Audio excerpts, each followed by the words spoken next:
I aquest projecte de llei mira de fixar uns paràmetres objectius que el facin possible, que el facin equitatiu i que el facin just el cobrament d'un impost sobre un bé que, d'una banda, volem que compleixi una funció social i que de l'altra ha de poder ser mobilitzat per donar resposta a les persones que el necessitin.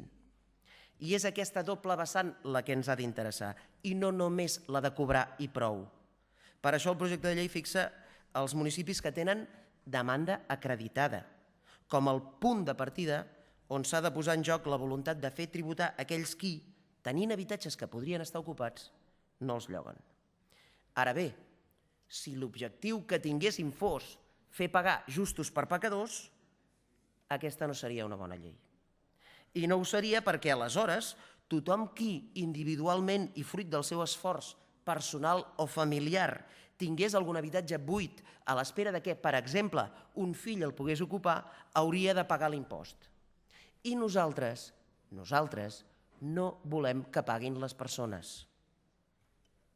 Volem que paguin, per posar un exemple, les entitats financeres que s'han quedat bosses d'habitatge que ells van finançar perillosament abans que esclatés la bombolla que ells mateixos van inflar. Però no volem que pagui, posem per cas, el senyor Joaquim del barri de Gràcia que té un pis buit i sense ocupar perquè no ho necessita, perquè no el vol llogar, perquè no li cal o perquè pensa que potser el necessitarà buit quan el vulgui vendre per anar a viure en una residència. Per això la llei no fa pagar a les persones, sinó a les persones jurídiques. I creiem que és just que ho facin si no fan l'esforç de mobilitzar el seu parc immobiliari o no poden justificar-ne la desocupació.